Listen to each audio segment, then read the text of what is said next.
Durga series में आज हम लोग यहाँ से शुरू करने वाले हैं। इसके पहले सारे वीडियो आप प्लेलिस्ट में जाकर देख सकते हैं। चलिए यहाँ से शुरू कर लेते हैं। चैनल को दोस्तों अभी तक सब्सक्राइब नहीं किए हैं तो तुरंत कर लीजिएगा। यूनिवर्सल खाता संख्या के बारे में आज हम लोग पढ़ेंगे। यूनिवर्सल अकाउंट नंबर एक 12 अंकों की संख्या है। ये वह संख्या कर्मचारी भविष्य निधि संगठन द्वारा प्रदान की जाती है। नियोक्ता और कर्मचारी दोनों को यह संख्या दी जाती है जिससे कि ईपीएफ खाते में योगदान दे सकें। यूएएन नंबर भारत सरकार के तहत रोजगार और श्रम मंत्रालय द्वारा जारी किया जाता है। यह संख्या किसी कर्मचारी के पूरे पेशेवर जीवन में समान रहती है। नेक्स्ट यहाँ देखिए OCI card, overseas citizen of India card एक आजीवन वीजा है जो भारतीय मूल को विदेशी नागरिकों को अनिश्चित काल तक भारत में रहने और काम करने का अधिकार देता है। ओसीआई कार्ड धारक निम्न हकदार हैं। एक बहुउद्देशीय एकाधिक प्रवेश वीजा, किसी भी समय और किसी भी उद्देश्य के लिए भारत का दौरा करें, भारत में काम करें, देश में किसी भी अवधि तक रहने के लिए पुलिस रिपोर्टिंग से छूट दी जाए। ठीक है, तो ये जो सारी चीज़ पढ़ रहे हैं ना, ये फैक्ट है, यहाँ पे दिया गया। इससे पहले क्वेश्चन हम लोग देखे थे तो सारा मैं अभी बताया कि प्लेलिस्ट में सारा चीज़ मिलता है, तो वहाँ से ज्ञान बिंदु का प्लेलिस्ट बनाया गया, वहाँ पे मिल जाएगा आपको। Overseas citizen of India card की शुरुआत नागरिक संशोधन अधिनियम 2005 के तहत हुई थी। गृह मंत्रालय भारत की विदेशी नागरिकता कार्ड के लिए जिम्मेवार है। नेक्स्ट यहाँ पे दोस्तों उद्योग आधार कार्ड, बिजनेस आधार कार्ड। उद्योग आधार भारत सरकार के सूक्ष्म लघु और मध्यम उद्यम मंत्रालय द्वारा जारी किया जाने वाला 12 अंकों का एक यूनिक आइडेंटिफिकेशन नंबर है। इसे एमएसएमई रजिस्ट्रेशन के नाम से भी जाना जाता है। इसकी शुरुआत सितंबर 2015 में हुई थी। इसे व्यापार के लिए आधार भी कहा जाता है। ठीक है, नेक्स्ट आइए देख लेते हैं हम लोग। किसी भी बैंक से सस्ती ब्याज दर पर लोन मिल सकता है। उद्योग के लिए लाइसेंस जल्दी मिल सकता है। सरकार की तरफ से एमएसएमई में रजिस्टर्ड उद्योग को वरीयता दी जाती है। नारायण राणे भारत में सूक्ष्म लघु और मध्यम उद्योग मंत्री हैं। असंगठित श्रमिक पहचान संख्या, unorganised workers identification number. Bharat में असंगठित श्रमिकों को पहचान प्रमाण के रूप में जारी किया जाता है। ठीक है, यहाँ पे और कुछ बातें हैं। यूडब्ल्यूआईएन आधार के तहत जुड़ा 12 अंकों की संख्या है जिसे श्रम और रोजगार मंत्रालय के द्वारा जारी किया जाता है। इसमें कार्यकर्ता की योग्यता और कौशल जैसी अन्य जानकारी शामिल है। 2014 में श्रम और रोजगार मंत्रालय ने यूडब्ल्यूआईएन प्लेटफॉर्म को डिजाइन और विकसित करने का निर्णय लिया। भूपेंद्र यादव भारत सरकार में श्रम और रोजगार, पर्यावरण, वन और जलवायु परिवर्तन के वर्तमान केंद्रीय कैबिनेट मंत्री हैं। मोबाइल नंबर आइए यहाँ पे देख लीजिए, यह 10 अंकों का होता है। कंट्री डायलिंग कोड हमेशा मोबाइल नंबर के पहले शुरू होता है, जैसे +91 फिर नंबर की शुरुआत होती है। पश्चिम बंगाल में तत्कालीन मुख्यमंत्री ज्योति बसु ने पूर्व केंद्रीय संचार मंत्री सुखाराम से 31 जुलाई 1995 को पहली बार मोबाइल कॉल पर बात की थी। श्री अश्विनी वैष्णव भारत सरकार के रेलवे संचार, इलेक्ट्रॉनिक्स और सूचना प्रौद्योगिकी मंत्री हैं। सिम कार्ड के बारे में जान लेते हैं। सिम कार्ड जो है सब्सक्राइबर आइडेंटिटी मॉड्यूल का फुल फॉर्म है। सिम का फुल फॉर्म है क्या? Subscriber identity module. इसे ग्राहक पहचान मॉड्यूल कहते हैं। सिम कार्ड दो तरह के होते हैं, प्रीपेड और पोस्टपेड। सिम कार्ड पर सोने की परत चढ़ाई जाती है। सिम कार्ड की मदद से ही मोबाइल फोन में सिग्नल आते हैं। इसकी मदद से हम मैसेज, कॉल या इंटरनेट चलाते हैं। सिम कार्ड का आविष्कार 1991 में जर्मन कंपनी जिसेक एंड डेविएंट ने किया था। सिम कार्ड की तकनीक विशेषताओं का ब्यौरा यूरोपीय दूरसंचार मानक संसाधन ने तय किया था। हॉलमार्क हॉलमार्क कीमती धातु के सामानों में कीमती धातु के अनुपातिक सामग्री का सटीक निर्धारण और आधिकारिक रिकॉर्डिंग को हॉलमार्किंग के रूप में जाना जाता है। आभूषणों के संदर्भ में हॉलमार्किंग योजना भारत मानक ब्यूरो वर्ष 2000 से शुरू की गई थी। Person of Indian origin card यह भारत गणराज्य के विदेश मंत्रालय द्वारा भारतीय मूल के व्यक्ति को जारी किया जाने वाला एक पहचान पत्र है, जिसके पास अफगानिस्तान, बांग्लादेश, भूटान, चीन, ईरान, नेपाल और पाकिस्तान के अलावा किसी भी अन्य देश का पासपोर्ट हो।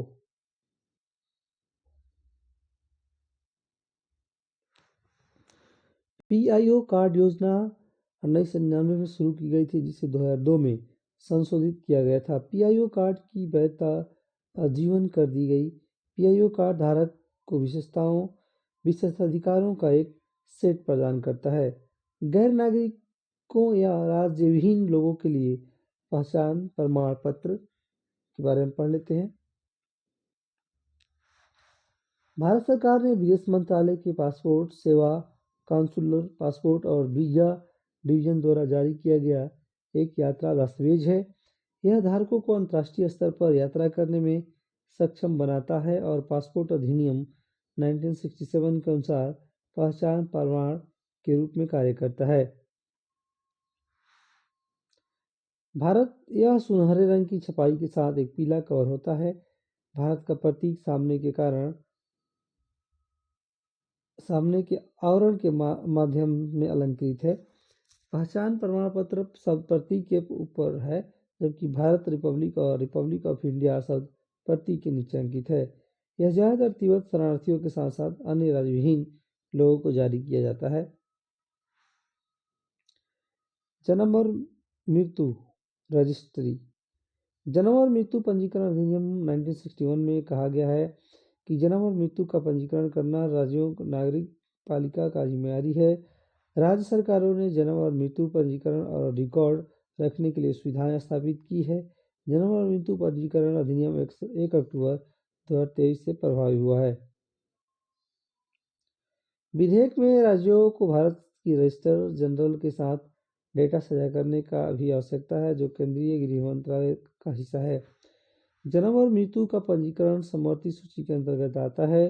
भारत में नागरिक पंजीकरण प्रणाली एक एकीकृत प्रणाली है, जिसका उपयोग जन्म और मृत्यु और महत्वपूर्ण घटनाओं को सुसंगत, अस्थायी, अनिवार्य और सार्वभौमिक तरीके से रिकॉर्ड करने के लिए किया जाता है।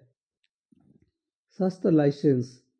हथियार लाइसेंस एक सरकारी प्राधिकरण द्वारा जारी किया गया परमिट है, जो लाइसेंसधारी को अग्निशास्त्र खरीदने, रखने या ले जाने की अनुमति देता है। शस्त्र अधिनियम 1959 और शस्त्र अधिनियम 2016 यह सुनिश्चित करता है कि लाइसेंस के तहत सभी नागरिकों के लिए आत्मरक्षा हथियार उपलब्ध है। एमपीवी लाइसेंस भारतीय राष्ट्रीयता वाले किसी भी व्यक्ति को जारी किया जा सकता है, जो निम्नलिखित के तहत लाइसेंस का दावा कर सकता है। आत्मरक्षा ऐसा व्यक्ति जिन पर अमीर होने, खतरे में होने आदि कारणों से हमला करने की खतरा हो सकता है।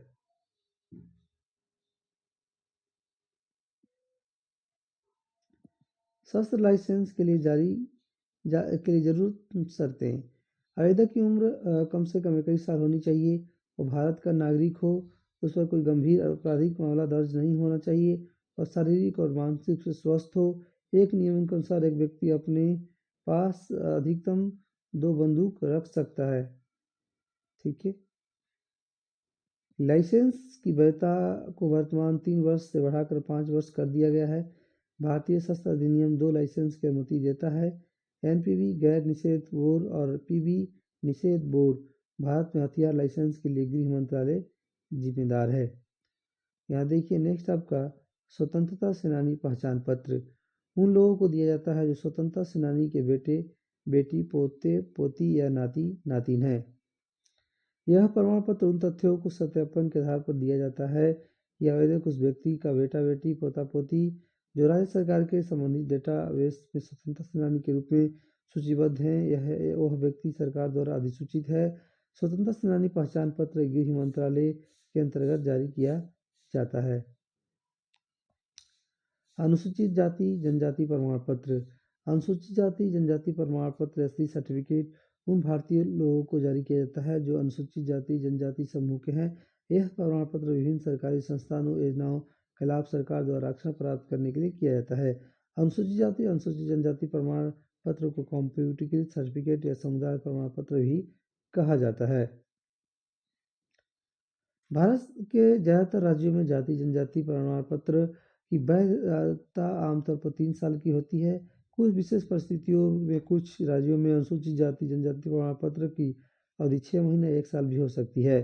यदि स्टाम्प पर भारत सरकार XYZ विभाग का उल्लेख है वे राज्य सरकार द्वारा जारी किया जाता है। यदि आपका कास्ट सर्टिफिकेट SDO या उससे ऊपर के रैंक के अधिकारी जैसे प्रथम श्रेणी मजिस्ट्रेट द्वारा जारी किया गया है तो यह सर्टिफिकेट केंद्र सरकार का सर्टिफिकेट माना जाता है। SC/ST सर्टिफिकेट नंबर एक अद्वितीय संख्या या कोड है जिसका उपयोग किसी व्यक्ति की जाति जनजाति और पहचान को स्थापित करने के लिए किया जाता है। नेक्स्ट यहाँ पे संपत्ति के दस्तावेज जैसे पट्टे पंजीकृत विलेख आदि। संपत्ति पंजीकरण और पट्टा दस्तावेज दो अलग अलग चीज़ें हैं जिन्हें पट्टे अक्सर एक ही या समान मानने का भ्रम होता है। प्रॉपर्टी खरीदते समय जब आप औपचारिकताएं पूरी कर रहे हैं तो आपको दोनों पहलुओं का ध्यान रखना होगा। पट्टा और रजिस्टर में क्या अंतर है? पंजीकरण या रजिस्टर बिक्री विलेख और अन्य दस्तावेजों को उप रजिस्टर के पास कानूनी दर्ज करने के लिए स्टाम्प शुल्क और पंजीकरण शुल्क भुगतान करने की प्रक्रिया है, जबकि पट्टा दस्तावेज रजिस्टर रिकॉर्ड है जो संपत्ति के पिछले मालिकों का विवरण और संपत्ति से संबंधित सभी विवरण दिखाता है। कुछ राज्यों में पट्टा दस्तावेज और पंजीकरण प्राप्त करना अनिवार्य है। यह संपत्ति के स्वामित्व को दोगुना करने और जल्दसाजी के मामलों को कम करने के लिए किया जाता है। पट्टा दस्तावेज औपचारिकताओं में केवल राज्य का राजस्व विभाग शामिल होता है। रजिस्ट्री में निबंधन विभाग शामिल होता है। ट्रांसफर सर्टिफिकेट स्थानांतरण प्रमाण पत्र, इसे शॉर्ट फॉर्म में TC भी कहते हैं। किसी भी छात्र को यह दिया जाता है, आप लोग जानते हैं, ज़्यादा इसमें जानने की जरूरत नहीं है। अत्यंत पिछड़ा प्रमाण पत्र ये भी जो है ब्लॉक या SDO लेवल से बन जाता है। ठीक है, NCA बनता है जो आपका सरकारी नौकरियों में छूट के लिए बनता है। बस इतना। यहाँ पर जैसे SLC school leaving certificate, school छोड़ने का जो प्रमाण पत्र है वही जो स्कूल से जारी किया जाता है, मास्टर जारी करता है। बस थोड़ा सा हम लोग पढ़ लेते हैं, ज़्यादा ज़रूरी नहीं है जो चीज़ें। रेलवे आइडेंटिटी कार्ड, ये भी जो है आपका ये भी आपका रेलवे के द्वारा जारी किया जाता है। और यहाँ पर मैरिज सर्टिफिकेट आप लोग देख ही रहे हैं। विवाह प्रमाण पत्र एक कानूनी प्रमाण पत्र है जो किसी शादी के वैधानिक पता को जो है प्रमाण करता है। ठीक है, इसके बहुत सारे फायदे पढ़ लेते हैं क्या है। तो शादी के बाद अगर आप जॉइंट बैंक अकाउंट खुलवाना चाहते हैं, मैरिज सर्टिफिकेट लगा सकते हैं, पासपोर्ट के लिए अप्लाई कर सकते हैं, सारी चीज़ें हैं। ठीक है, ये आपका इस सर्टिफिकेट का। और यहाँ पे देखिए proof of marriage document issued by the registrar, ये जो है रजिस्ट्रार जो है इसको जो है जारी करता है। ठीक है, यहाँ पे ज़्यादा कुछ नहीं है। गैजेट नोटिफिकेशन, ये आपका देख लीजिएगा, gadget notification. Land revenue certificate भी जारी किया जाता है। हम लोग इम्पोर्टेंट की तरफ बढ़ेंगे क्योंकि एग्जाम है। अब यहाँ देख लीजिए बिहार दुर्गा परीक्षा उपयोग कृषि विज्ञान से संबंधित नोट्स हम लोग यहाँ पे रिवीजन कर लेते हैं। चलिए, जैविक खेती से तात्पर्य खेती की एक ऐसी व्यवस्था से है जिसमें रसायनों के उपयोग का पूर्ण बहिष्कार किया जाता है। अंतर्राष्ट्रीय जैविक कृषि आंदोलन संघ IFOM 1998 में आधुनिक कृषि से उत्पन्न समस्याओं के निवारण हेतु जैविक कृषि का सिफारिश किया गया है। यहाँ पे देखिए जैविक खेती के प्रकार कैसे हैं, देख लेते आइए। जैविक खेती के प्रकार, कृषि बिना जुताई कृषि। आधुनिक कृषि का जन्म जापान में हुआ जिसे मसाना नोबू फुकुओका ने जीवंत किया है। इस पद्धति में कुछ भी न करने की सलाह दी जाती है, जैसे जुताई न करना, गुड़ाई न करना, उर्वरक न डालना, कीटनाशक न डालना, निराई न करना आदि भारत में खेती इस पद्धति को ऋषि खेती भी कहते हैं। ठीक है, ऋषि खेती, ऋषि कृषि या बिना जुताई कृषि बोल सकते हैं। आपका यहाँ देखिए चलिए इसे हम लोग आगे बढ़ जाते हैं। यहाँ से कुछ इंपॉर्टेंट चीज़ें देख लेते हैं। ठीक है,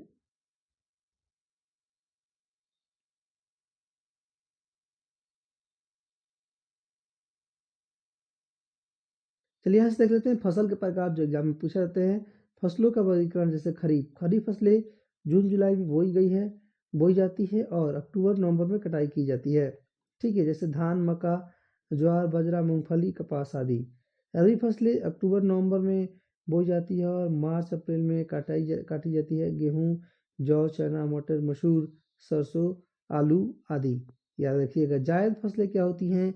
इसकी बुआई फरवरी मार्च में की जाती है और मई जून तक इसका उत्पादन किया जाता है। जैसे खरबूज, तरबूज, इस प्रकार की जो है सब्जियां कुछ प्रकार की होती हैं, तो याद रख लीजिएगा। जायद भी पूछा जाता है एग्जाम में। ठीक है, हाँ आइए देख लेते हैं। उतने जो है इम्पोर्टेंट नहीं है, इसलिए यहाँ से हम लोग फिर शुरू कर लेते हैं क्वेश्चन आंसर से। देखिए यहाँ पे 64 पोस्ट में जो एग्जाम हुआ था उसका जो है क्वेश्चन है, तो सही हम लोग कंप्लीट कर लेते हैं। देखिए यहाँ पे 140 भाषाओं में ज्ञान का विश्व रिकॉर्ड बनाने का गौरव किस भारतीय को प्राप्त हुआ है? तो यहाँ पे आंसर हो जाएगा आपका सुचेता सतीश को। 140 भाषाओं में गायन का विश्व रिकॉर्ड बनाने का गौरव केरल की 19 वर्षीय सुचेता सतीश को प्राप्त हुआ है। उन्होंने यह उपलब्धि दुबई में आयोजित कंसर्न ऑफ क्लाइमेट नामक कार्यक्रम में हासिल किया। नेक्स्ट यहाँ पढ़ लेते हैं। आइए, आपका निम्नलिखित में से पूर्व दिशा की ओर प्रवाहित होने वाली नदी कौन है? तो यहाँ पे हो जाएगा Baitarani. Option A correct answer यहाँ पे हो जाएगा। ठीक है, यहाँ पढ़ लीजिए। उपयुक्त नदियों में बैतरणी नदी पूर्व दिशा की ओर प्रवाहित होने वाली नदी है। बैतरणी उड़ीसा के क्योंझर पहाड़ियों से निकल करके पूर्व तथा दक्षिण पूर्व की ओर बहते हुए बंगाल की खाड़ी में गिरती है। प्रायद्वीपीय भारत की अधिकांश नदियां पूर्व की ओर प्रवाहित होती हैं क्योंकि इनका मुख्य जल विभाग पश्चिम घाट है। प्रायद्वीपीय नदियों में नर्मदा एवं तापी की सामान्य बहाव की दिशा के विपरीत पूर्व से पश्चिम की ओर भ्रंश घाटियों से होकर प्रवाहित होती है। नर्मदा नदी 13 से 12 किलोमीटर मध्य प्रदेश के अमरकंटक पहाड़ी से निकलने के पश्चात यह उत्तर में विंध्य पर्वत तथा दक्षिण में सतपुड़ा पर्वत के मध्य भ्रंश घाटी से होकर बहते हुए अरब सागर की खंबात खाड़ी में गिरती है। नर्मदा नदी पर ही सरदार सरोवर परियोजना है, जहां जबलपुर के पास भेड़ाघाट की संगमरमर शैलों की काटकर धुआंधार जलप्रपात का निर्माण करती है। नेक्स्ट यहाँ देखिए, ओरांग जो है कुछ लिखा है यहाँ पे। नर्मदा के दाएं तट की प्रमुख सहायक नदी है एवं तावा, बंजर, शेर आदि अन्य सहायक नदियां हैं। ताप्ती नदी 724 किलोमीटर मध्य प्रदेश के बैतूल जिले से में सतपुड़ा की पहाड़ियों से निकलती है। भ्रंश घाटी से बहते हुए सूरत के आगे खंबात की खाड़ी में गिरती है। गिरना गिरना तापी की बाएं तट की तथा अरुणावती इसके दाएं तट से मिलने वाली प्रमुख सहायक नदियां हैं। भरतपुझा केरल की सबसे बड़ी नदी है। इसे पुनानी के नाम से भी जाना जाता है। यह हनामलाई की पहाड़ियों से निकलकर पश्चिम दिशा में प्रवाहित होते हुए पुनानी नामक स्थान के पास जाकर के गिर जाती है। ठीक है, अरब सागर में गिरती है। यहाँ देखिए आपका प्रायद्वीपीय क्षेत्र से निकलने वाली अधिकांश नदियाँ जो पूर्व दिशा से प्रवाहित होते हैं और बंगाल की खाड़ी में तथा पश्चिम दिशा में प्रवाहित होने वाली नदियाँ अरब सागर में गिरती हैं। ठीक है, यहाँ पे देखिए बंगाल की खाड़ी में गिरने वाली कुछ नदियों के नाम जान लेते हैं। पूर्व दिशा की ओर स्वर्णरेखा, ब्राह्मणी, गोदावरी, कृष्णा, कावेरी, पुनार, मदुरई। और अरब सागर में गिरने वाली नदियाँ पश्चिम की ओर हैं। नर्मदा, ताप्ती, साबरमती, माही, घग्गर, लुन्नी आदि। किस अनुच्छेद में भारत सरकार के कार्यों का वर्णन है? तो आपका अनुच्छेद 77 में। अनुच्छेद 77 में भारत सरकार के कार्यों का वर्णन है। अनुच्छेद 77 के तहत भारत सरकार द्वारा कार्यवाही का संचालन निम्न तरीके से की जाती है। भारत सरकार की समस्त कार्यपालिका कार्यवाही राष्ट्रपति के नाम से की जाएगी। राष्ट्रपति के नाम से पारित आदेशों तथा अन्य दस्तावेजों को इस प्रकार प्रमाणित किया जाएगा जैसे कि राष्ट्रपति द्वारा बनाए जाने वाले नियमों में निर्दिष्ट हो। इसे अतिरिक्त इस प्रकार प्रमाणित किए गए किसी भी आदेश अथवा प्रपत्र की वैधता पर इस आधार पर कोई प्रश्न नहीं किया जाएगा। युक्त आदेश अथवा प्रपत्र राष्ट्रपति द्वारा निर्मित अथवा निष्पादित है। राष्ट्रपति भारत सरकार की कार्यवाहियों को और सुगम बनाने के लिए साथ ही मंत्रियों के बीच कार्यों का आवंटन करने के संबंध में नियम बनाएंगे। राष्ट्रपति भारत सरकार का कार्य अधिक सुविधापूर्वक किए जाने के लिए और मंत्रियों में उक्त कार्य के आवंटन के लिए नियम बनाएगा। अनुच्छेद 3 नए राज्यों का निर्माण और वर्तमान राज्यों के क्षेत्रों सीमाओं के नामों का परिवर्तन से संबंधित है। अनुच्छेद 40 इसके अनुसार ग्राम पंचायतों के गठन का प्रावधान किया गया है। अनुच्छेद 45 6 वर्ष से कम आयु के बालकों के लिए प्रारंभिक बाल्यावस्था देखरेख और शिक्षा का उपबंध से संबंधित है। यहाँ पे देखते हैं नेक्स्ट आपका मानव ठक्कर किस खेल से संबंधित है। मानव ठक्कर जो है आपका टेबल टेनिस से हो जाते हैं। नेक्स्ट यहाँ पे देखते हैं, ज़्यादा कुछ इनके बारे में नहीं जानना है, बस इतना जानिए टेबल टेनिस से संबंधित है। ये देखिए यहाँ पे आपका विश्व का प्रथम मेनालिस्टिक टाइगर सफारी किस राज्य में शुरू हुआ है, आपका उड़ीसा में, इतना जानिए। विश्व का प्रथम मेनालिस्टिक टाइगर सफारी उड़ीसा के सिमलीपाल टाइगर रिजर्व के पास शुरू हुआ है।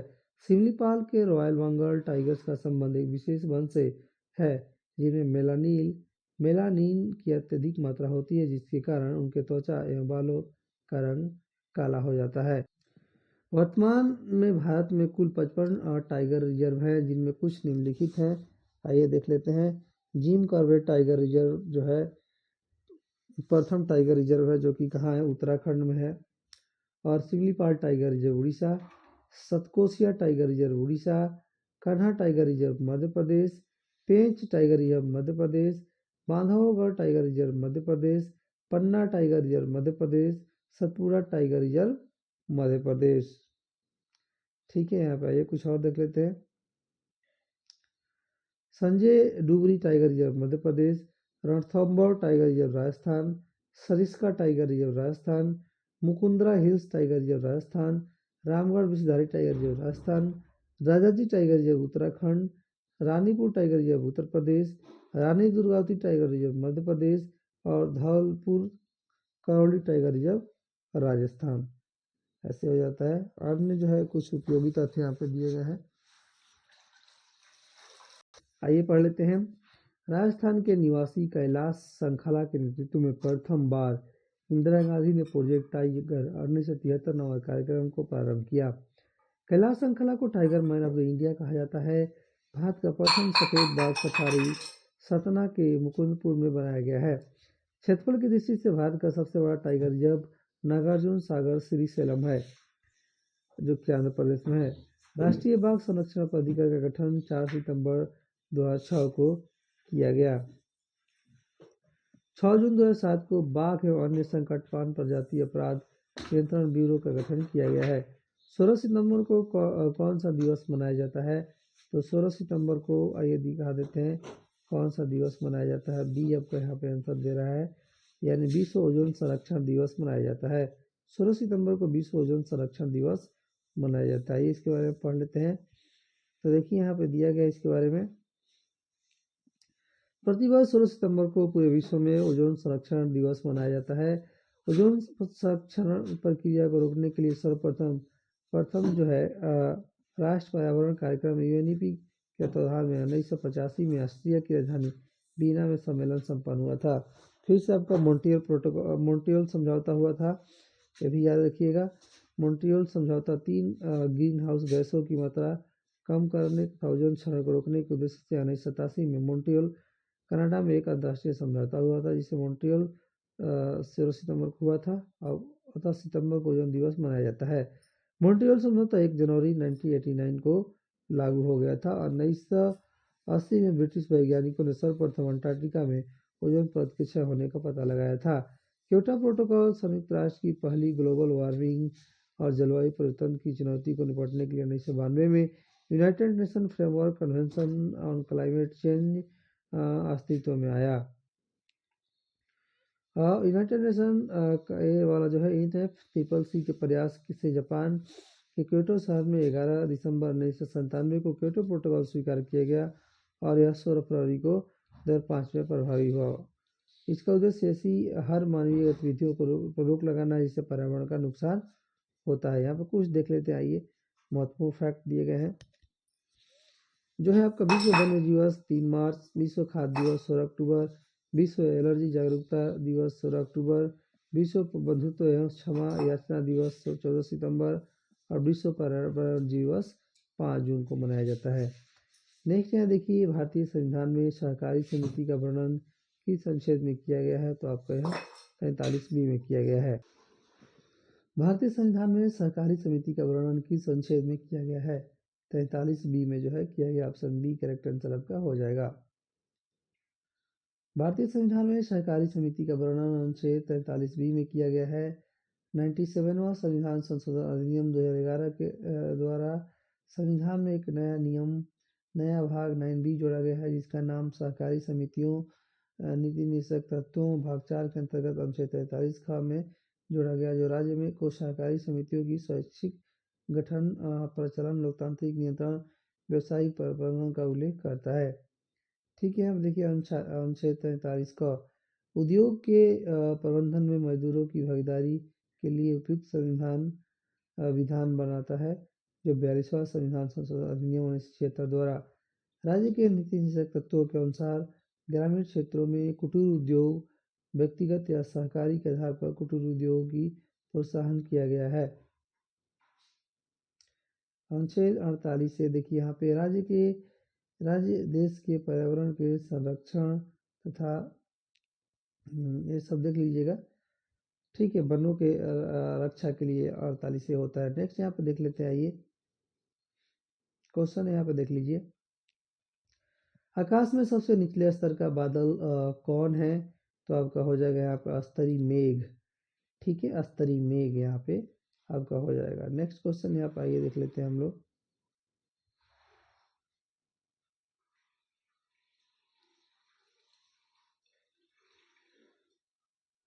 पीके थुंगन समिति किससे संबंधित है, तो आपका स्थानीय स्वशासन से संबंधित है पीके थुंगन समिति।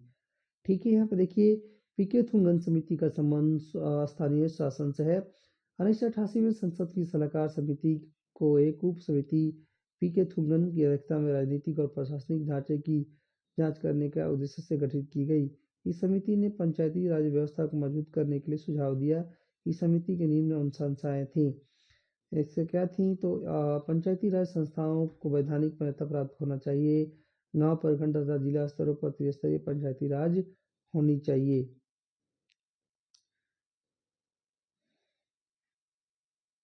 चलिए पिन करते हैं, फिर से नेक्स्ट वीडियो में मिलेंगे।